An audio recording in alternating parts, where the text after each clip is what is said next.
Olá, muito boa tarde. Crescem os focos de perseguição por motivos religiosos em todo o mundo, com respostas solidárias também crescentes. A Fundação Ajuda à Igreja que Sofre está atenta a quem pede socorro e faz chegar a todo mundo apoios aos pedidos de quem sofre por ser crente. O relatório de 2019 mostra que a África e o Médio Oriente estão no topo desta ajuda solidária. Aid to the Church in Need, ACN has helped to rebuild 6,000 homes for Christians from Iraq who returned after the fall of the Islamic State. Now it's also rebuilding church structures. One example is the Al-Tahira Cathedral in Caracas, the country's largest Christian church. It is one of the more than 5,230 projects that the organization has sustained in the last year in 139 countries. Qui c'è una caratteristica particolare che è il sostegno pastorale, ecco, sottolineo pastorale alla Chiesa che soffre. Quindi non è semplicemente un sostegno, solidaristico, ma è un sostegno mosso dalla preghiera e quindi dalla carità. È nata d'altro canto la fondazione con queste caratteristiche. ACN has 330,000 small and large benefactors.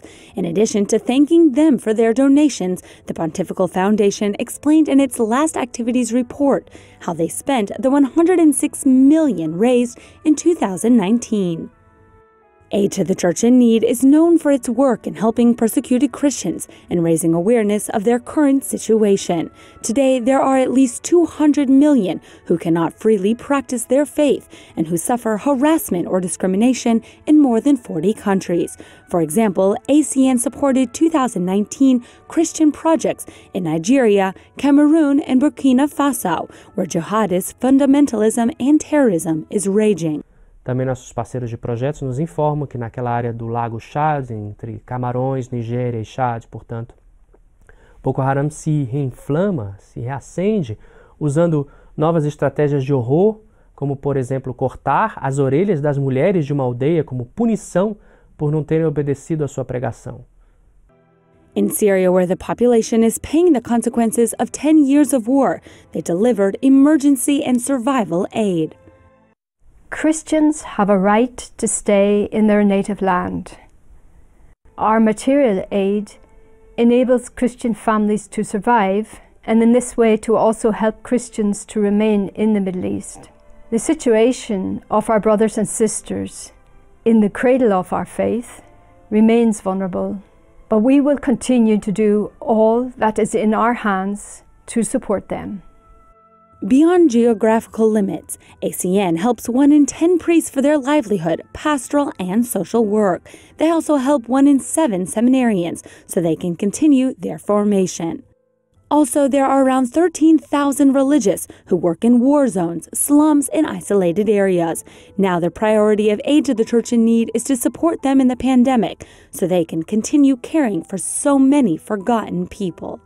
Vorrei dire questo, un grazie per la loro tensione spirituale e per non aver perso di vista le cause laddove la Chiesa soffre davvero.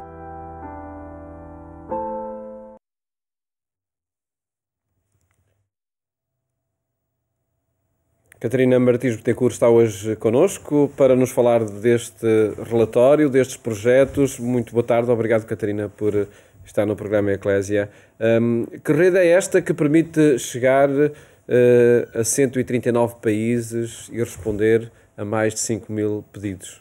Bom, boa tarde e obrigada também pelo convite para estar aqui hoje presente. De facto, é uma rede de muitos benfeitores e amigos da instituição em todo o mundo, mais de 330 mil benfeitores em todo o mundo, que juntos colaboram com frequência, mensalmente, alguns anualmente, mas colaboram todos os anos com a instituição e com estes projetos que nós temos e que nos permite, efetivamente, fazer este apoio direto à Igreja local nestes 139 países o ano passado, em 2019, com mais de 5.000 projetos diretos de apoio à sobrevivência da Igreja nestes 139 países. E os pedidos têm aumentado, os pedidos de ajuda? Sim, concretamente este ano temos sentido este aumento, dada a situação da pandemia que estamos a viver em todo o mundo, de facto sentimos um aumento dos pedidos de ajuda, porque não são só os pedidos normais que nós recebíamos todos os anos, mas são também todos estes provocados pelos efeitos da pandemia, todas as necessidades crescentes e cada vez maiores da Igreja local, porque se pensarmos em continentes como a África, a Ásia, de facto a Igreja tem um papel preponderante e essencial para a sobrevivência da comunidade. E, portanto, sem esta ajuda de terceiros, de instituições como a Fundação AIS, não é possível a Igreja ajudar a sua comunidade. E, portanto, nós sentimos este ano, de facto, um grande aumento do número de pedidos que temos já por causa da pandemia.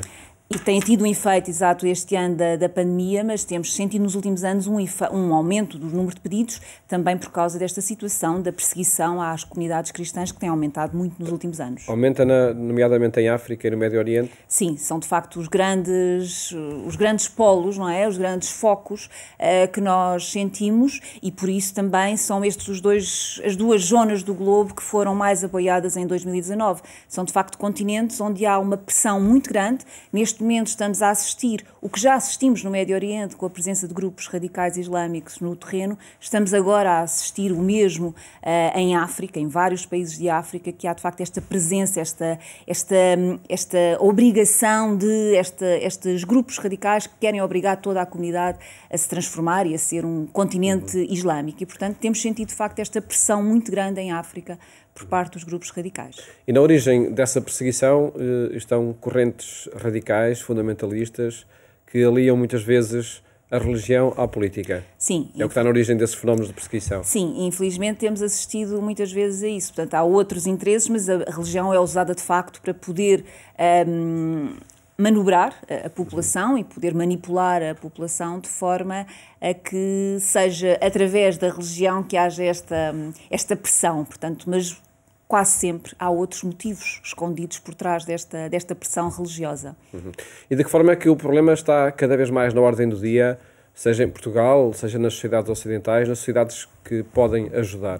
Bom, nós temos sentido, de facto, nos últimos anos que este problema da perseguição religiosa tem vindo cada vez mais para o nosso dia-a-dia, tem sido trazido para o nosso dia-a-dia, também porque tem sido atos muito violentos, não é? Com muitas mortes, com muitas destruições de cidades, aldeias, vilas, portanto, tem havido, de facto, um impacto muito grande na sociedade e, portanto, tem vindo a lume estes factos.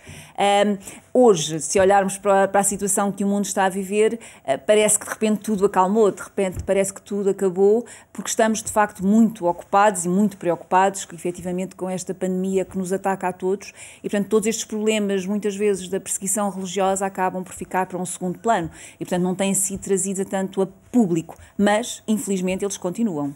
É disso exemplo, por exemplo, a província de Cabo Delgado, no norte de Moçambique? Sem dúvida, é de facto um dos exemplos... O que é que está a acontecer que nos toca, não é? Como país irmão de Moçambique. De facto, em Cabo Delgado, portanto, na zona norte de Moçambique, desde 2017 tem havido ataques de grupos radicais. Sabemos também, cá está um motivo económico que está por trás, sabemos que foi nessa altura que se descobriu grandes jazidas de gás, portanto há este motivo económico também para esta pressão sobre esta zona, mas o que sabemos é que desde 2017 e nos últimos tempos tem havido de facto esta destruição de aldeias, tem havido a fuga de milhares e milhares de pessoas, segundo o bispo Dom Luís Lisboa, portanto já mais de 200 mil pessoas tiveram que deixar as suas casas, há muitos mortos já, porque há de facto é também uma das formas de deixar este medo na população e desta fuga, para que esta fuga possa acontecer, portanto tem havido muitos mortos, muitos deslocados, de facto é um problema que estamos a assistir em vários países de África, mas em concreto em Cabo Delgado é um país que estamos, Moçambique é um país que estamos de facto a olhar e com preocupação, porque a Igreja está neste momento a sentir essa pressão destes grupos radicais. E que pedidos chegam do norte de Moçambique? Bom, nós estamos a aguardar os pedidos em concreto, mas por conversas telefónicas neste momento falta tudo. Portanto, estas pessoas são pessoas muito pobres, que vivem de uma agricultura de subsistência, são obrigadas a deixar as suas aldeias, são obrigadas a deixar os seus campos, que era dali que produziam os alimentos para poderem subsistir, e portanto estão a chegar às cidades e precisam de tudo. Portanto, saem praticamente sem nada das suas casas. Portanto, a Igreja neste momento necessita tudo, desde o básico da alimentação até, por exemplo, cobertores neste momento que são necessários necessários, porque estamos a entrar na época de inverno, não é? Portanto, outono, inverno, e portanto é necessário, tudo isto é necessário, portanto é de facto uma necessidade e estamos a aguardar para de facto lançar também este pedido de emergência aos nossos benfeitores e amigos aqui em Portugal e no resto dos países onde há AIS, porque é de facto uma situação dramática que se está a viver neste momento em Moçambique. E há canais que permitem fazer chegar a ajuda, nomeadamente ao norte de Moçambique? Sim, através da Igreja, através das congregações, estamos a conseguir fazer chegar as nossas ajudas ao terreno.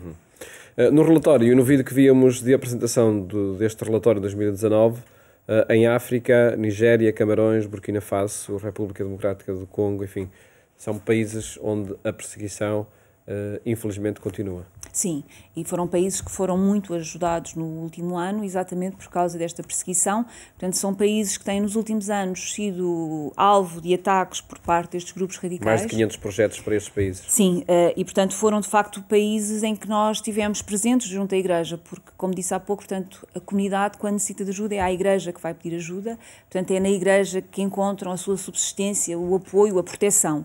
E portanto a Igreja serve neste momento como um ponto de abrigo, um porto de abrigo para que a comunidade possa estar mais protegida. E por isso temos nestes países que têm sofrido de facto muito com a presença dos grupos radicais e com a destruição das tais aldeias, das vilas em vários destes países, em que de facto, se não for a Igreja, a comunidade acaba por desaparecer e ter que emigrar. E portanto, e nestes países, alguns deles, há de facto uma movimentação de um número cada vez mais crescente de deslocados internos que provam exatamente isso, que há zonas destes países que estão a ser alvo de ataques constantes e, portanto, as populações fogem para zonas mais seguras.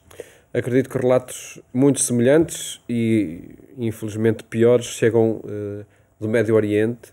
Já falaremos também sobre essa situação. Antes de olharmos os dados em todo o conjunto do Médio Oriente, vejamos especificamente a Síria e os relatos que chegam na primeira pessoa, através também da Fundação Ajuda à Igreja que Sofre, relatos que chegam dos conflitos nesse país.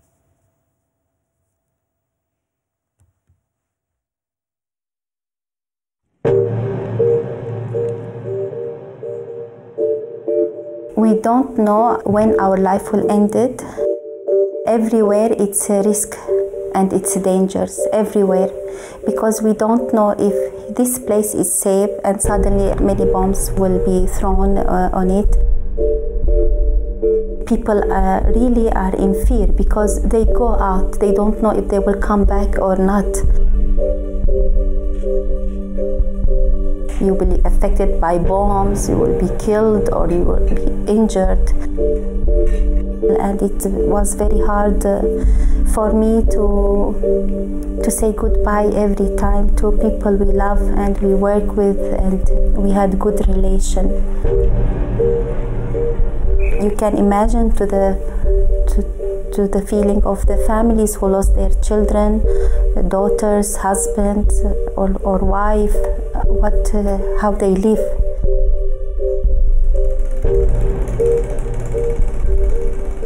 Every house in Syria has a story and has a wound. But we try to be present with our people. This is the most important things now. To be present and to put our life in the hand of God.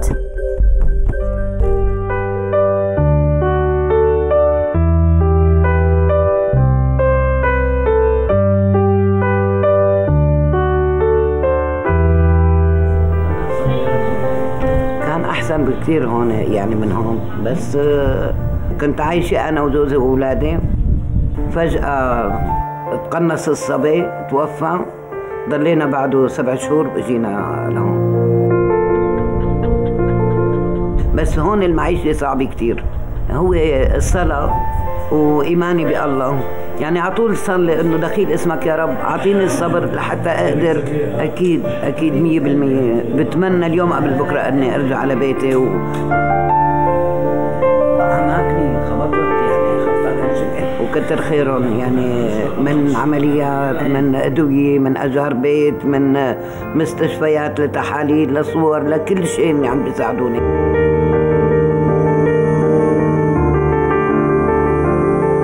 يعني شيء بياخذ العقل، الله يوفقكم والله يحميكم، لولا إلي نحن ولا شيء.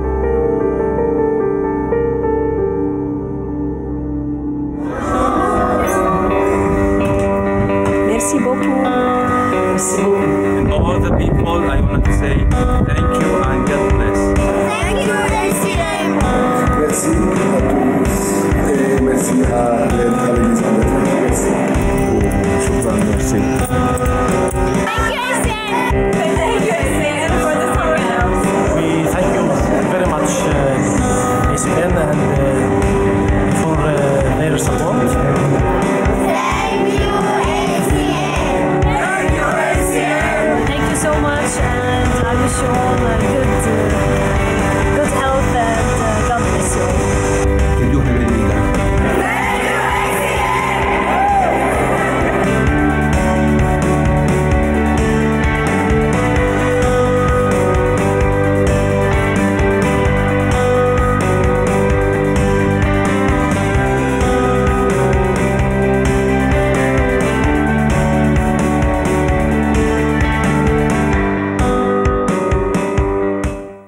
Catarina Martins, uma guerra que dura há 10 anos na Síria, que a presença a Fundação Ajuda à Igreja que Sofre foi mantendo e que se espelha também nestes agradecimentos, até numa equipa de desporto com camisolas com o logo da Fundação. Que presença é essa que permanece da Fundação nesses territórios?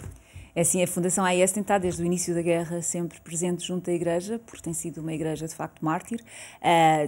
Temos todos assistido ao que se tenha passado na Síria e, portanto, a Igreja na Síria está completamente só, podemos dizer assim, e, portanto, a sua ajuda, o que conseguem receber é, de facto, através de instituições como a AIS. E, portanto, nós temos estado presentes, nomeadamente, através da subsistência das congregações, a subsistência de famílias, o apoio, portanto, não só alimentar, mas também de medicação, apoio médico, portanto, o apoio da mesmo própria roupa para vestuário. Portanto, tudo isto tem sido um apoio quase constante nestes últimos anos e tem sido, de facto, um apoio essencial e, portanto, este agradecimento, inclusive, portanto, aqueles jovens que nós víamos ali num campo de férias, também tem sido um pedido que a Igreja nos tem feito, porque são jovens que viveram praticamente a sua vida toda em período de guerra, portanto, a violência é o seu dia-a-dia, como também ouvíamos a irmã Annie dizer, não é? Portanto, não há nenhuma família que não tenha uma história, uma ferida aberta no seu seio e, portanto, estes jovens, estas crianças precisam destes campos de férias para poderem também serem crianças e poderem viver como uma criança normal, não é? Como as nossas crianças, com alegria, com desporto, com esta partilha entre os vários jovens e, portanto, também tem sido um projeto que nós temos todos os anos apoiado estes jovens na Síria, que tem sido essencial também para tentar curar estas feridas que continuam abertas. Na Síria e noutros ambientes do Médio Oriente está em causa a subsistência de grupos religiosos, nomeadamente dos cristãos? Sem dúvida, portanto, nós estamos a assistir ao fim da presença da comunidade cristã nestes países. Neste momento, no Iraque serão cerca de 100 mil, na Síria pensa-se que serão 300 mil, portanto, são de facto comunidades cada vez mais pequenas e se não tiverem o apoio do exterior irão desaparecer, porque, como vimos algumas imagens, são cidades totalmente destruídas, as infraestruturas não existem, portanto, a maioria das escolas foi destruída ou está parcialmente danificada, portanto, muitos professores, muitos dos médicos fugiram do país e, portanto, é um país em colapso total e, portanto, as famílias tentam sair e, portanto, a comunidade cristã também tenta sair para conseguir sobreviver e dar o melhor à sua família, não é? Que projetos em curso para ajudar estas comunidades? Neste momento estamos com um projeto muito em concreto, apoio a mais de 20 mil famílias diariamente, que estamos a dar para além do básico, do essencial, portanto o pão, o leite para a sua subsistência, também kits de higiene, porque também foi um pedido que nos chegou, porque estas pessoas não têm trabalho, portanto muitas delas têm pequenas lojas que agora estão fechadas por causa da pandemia, portanto deixaram de ter o seu sustento, portanto não têm capacidade para adquirir os próprios meios, kits de higiene, e portanto nós neste momento estamos de facto com mais de 20 mil famílias diariamente a suportá-las, a ajudá-las a poderem subsistir no seu dia-a-dia. Portanto, é um projeto muito concreto e que convido a visitarem a nossa página para poderem ver e poder também apoiar se quiserem.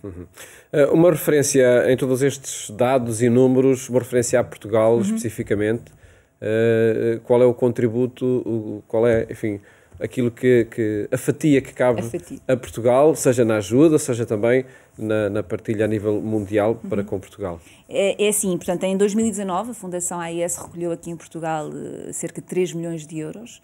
Portanto, foi um valor semelhante a 2018 e no ano passado a Fundação, e portanto os projetos que foram mais concretamente apoiados aqui a partir de Portugal foram projetos na Síria, foram um projeto de apoio à subsistência das comunidades religiosas, das irmãs, portanto que têm um trabalho extraordinário em tantos países do mundo e tivemos de facto uma grande campanha e os portugueses foram muito solidários com essa campanha e tivemos também o apoio também a todas estas crianças que vivem em cenários de guerra, em cenários de extrema pobreza, foram de facto as 3 grandes campanhas que nós tivemos. E também África. Falámos no nosso Natal de países como a Nigéria, Burkina Faso, Moçambique, portanto foram países que foram também alvo da nossa divulgação da situação e portanto que os portugueses foram de facto muito solidários. Foram estes os principais, mas foram de facto, e aproveito também para agradecer aos benfeitores, porque de facto foram extraordinários, porque apesar de sermos um país pobre, de facto damos um contributo muito grande através desta solidariedade que os portugueses todos os dias fazem com estes projetos da ajuda à Igreja que Sofre. Por isso, muito obrigada a todos. A Catarina já referiu aqui há pouco os indicadores destes últimos meses de pandemia, são de facto meses em que aumentam os pedidos, aumenta também a solidariedade? Sim, temos assistido, portanto, de facto, a um aumento do número de pedidos, mas aqui em Portugal, em concreto, temos de facto assistido também a um aumento da solidariedade. Portanto, os portugueses sentem que, apesar de tudo, há pessoas que estão a viver não só a situação da pandemia, mas já tinham também atrás de si esta situação da perseguição e, portanto, os portugueses têm sido muito generosos, muito generosos com todos os nossos projetos e temos sentido, de facto, um aumento até da solidariedade nestes meses de pandemia, o que é, de facto, também extraordinário e mostra também esta generosidade, esta solidariedade que é nossa, portuguesa também, e que estamos junto desta comunidade que sofre em todo o mundo. Esperemos que assim aconteça e felicidades para o trabalho de atenção aos cristãos perseguidos. Muito obrigado. Muito obrigada por ter estado aqui no programa Eclésia. E mais logo, siga a nossa edição rádio na Antena 1, quando forem 22h45. Votos de uma ótima tarde. Até amanhã, se os quiser.